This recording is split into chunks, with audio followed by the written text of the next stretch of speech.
Hello everyone, this is Kyra back with another My Porch Prints tutorial.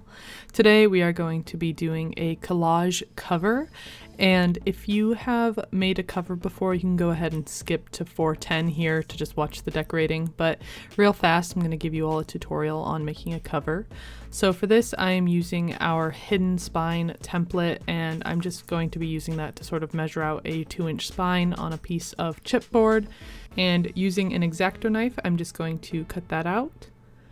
And then taking 2 other pieces of chipboard, all of these are 8.5 by 5.5 inches. I'm going to be laying everything out and choosing some paper. You can use decorative paper from whatever kit you want to use, but I'm just going to go ahead and use standard white paper today to make sure you can see exactly what I'm doing. And if you don't have chipboard, you can of course cut up like a cereal box and make your own measurements and do it that way.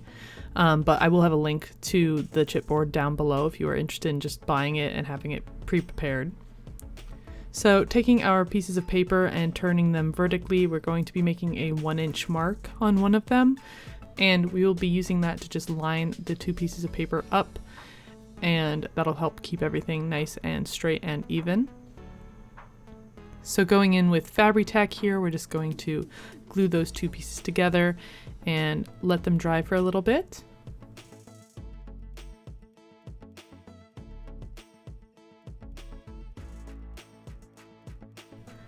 Once they are dry, we can go ahead and set out our pieces. So I like them to be about 1/4 of an inch apart from each other, leaving about 1/4 inch of space between the covers and the spine with a 1-inch border. And then taking a pencil, I'm just going to mark the corners here so that when I remove them, I know how to place them like right back where they were to keep everything straight. So just going in with the FABRI-TAC again and gluing them down to those sheets of paper.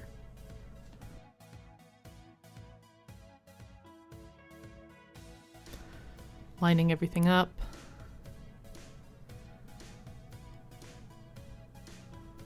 And it's okay if everything's not perfectly straight. Try to get it as straight as you can, but if it's a little off, don't worry, it won't mess up your journal or anything.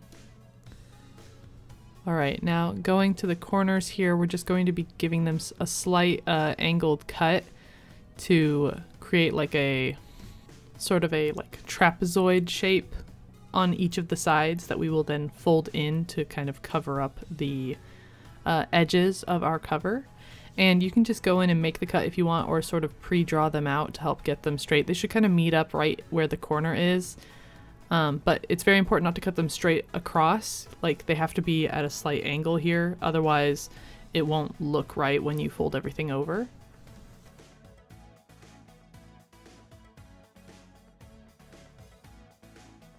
So once you go ahead and cut all the corners, we're just going to pre-fold everything in. Make sure we don't need to trim anything else off. And if it looks good, you can go ahead and glue everything down. And don't worry too much about how this looks. It doesn't have to be perfect. You're going to cover it up with decorative papers and things anyway, I'm sure. So yeah, just don't panic. It's okay if it's a little messy. Alright, and that should finish up the basic construction. Now we're going to go in with a bone folder and just make a couple creases right along the edge of the spine so that it folds nice and easy. And there you go, the cover is ready to decorate. Alright, we are going to decorate this using the Books and Wildflowers kit. Just because I had it on hand, you can use anything you want. I'll also be taking the scraps, which I would recommend using smaller pieces for this, not like the large cards from the kits, but like scraps would be perfect for this. You want something kind of a little bit smaller that you can help layer up. I'm also going to be going into my ephemera keeper here, and I will just be grabbing some scraps out of there, some pretty papers that I had. Like I had this like large floral fussy cut that I decided to grab since it looked kind of pretty. Something like that. This is about as big as I would want a piece to be, and you'll only want like 1 or 2 of those. Most of them should be small, like these little fussy cuts I have here. I've got like butterflies and birds and things like that. Alright, so it's often hard for me to like tear up pretty papers. I just have a mental block with that, so we're going to start with this scrap that's already sort of torn up. This project, you really just don't be afraid of covering things up, you know, like that's kind of just part of the process of a collage. And the good thing about printables is you can always print more out. So if you're kind of like me and scared of tearing up pretty things, it's okay. Just go ahead and don't think too much about it. Just sort of tear things up into whatever shapes sort of happen. And like I ended up with this longer piece here that I decided to use for the spine. So I'm just going to trim off the edges. I'm using my fingernail to kind of mark where they stop and just cutting it off so that it fits. And I like that, so I'm going to set that aside and go in with a different paper from the Books and Wildflowers kit. Just sort of tear it in half and sort of add it to the top and bottom corner. And I got this new Distress Oxide in the color Tea Dye that I decided to try out, and I really like it. It's pretty subtle. It's not as dark as some of the other ones that we use, but that's kind of what I'm going for. I wanted to have sort of a lighter, almost pastel look to this cover, so I'm just going to go ahead and ink around the edges of the spine and use a little more of that pink paper to kind of cover up the white that's still showing here before gluing down everything, including the spine. Again, just double checking where that spine is and then pressing down the edges. All right, and you could stop here if you want to have like a really simple sort of torn look, but we're going to go for a collage and keep layering.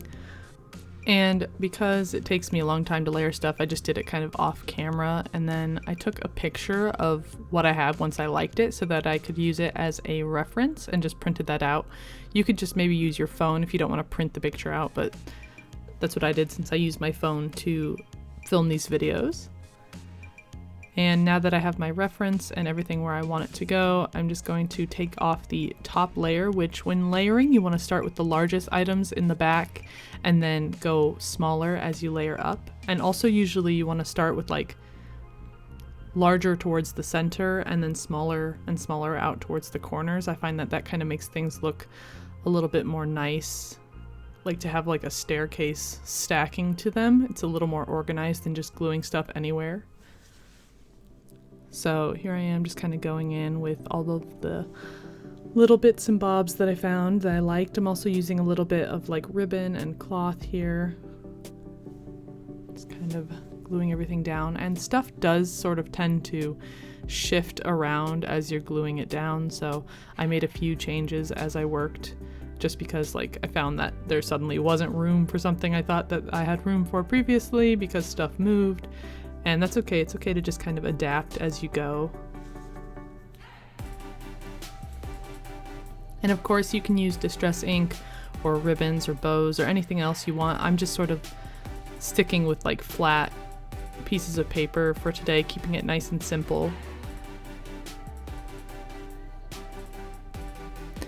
Another trick is to try to hide like corners with the little fussy cuts and things. Like you don't want harsh edges showing as much as possible, so it helps to really sort of layer things up and hide edges and corners with fussy cuts, and it sort of just makes it look a little more layered and cohesive, if that makes any sense.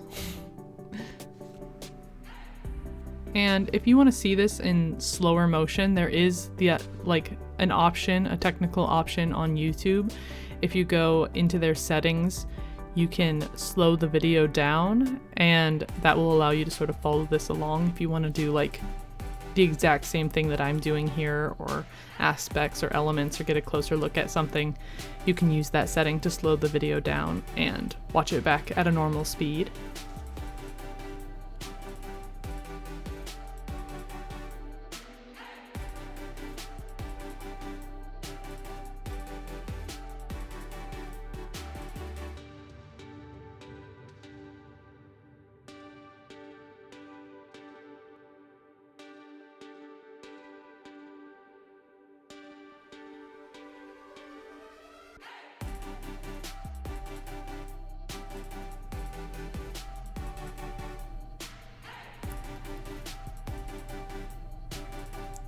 Again, just kind of sticking with those light colors, those lighter yellow golden elements.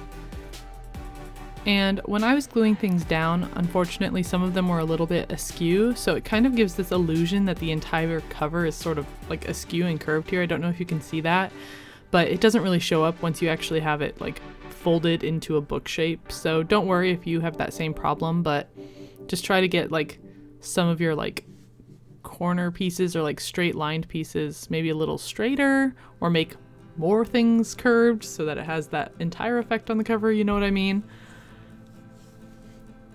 Just try to get things as straight as you can.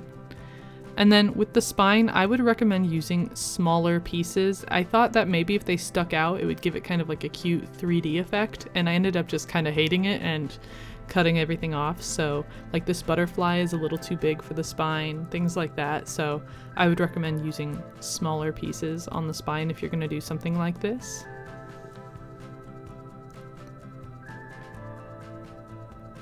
The spine is the thing I changed the most. I changed the spine like 4 times before settling with this design.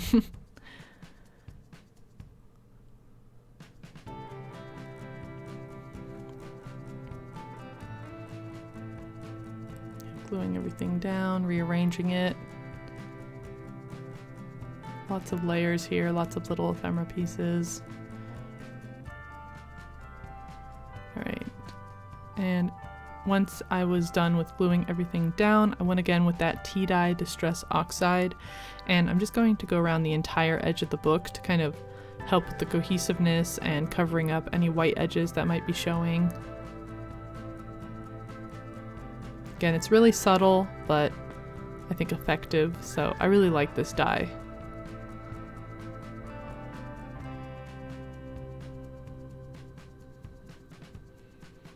Alright.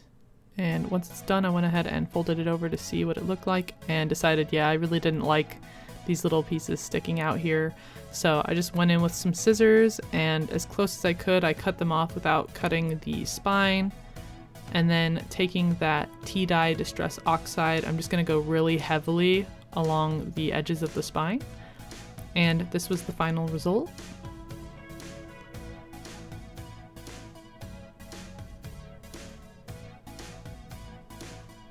So overall, I'm really happy with how this collage cover turned out. So thank you so much for watching. I hope that you got inspired, and we will see you next time. Bye!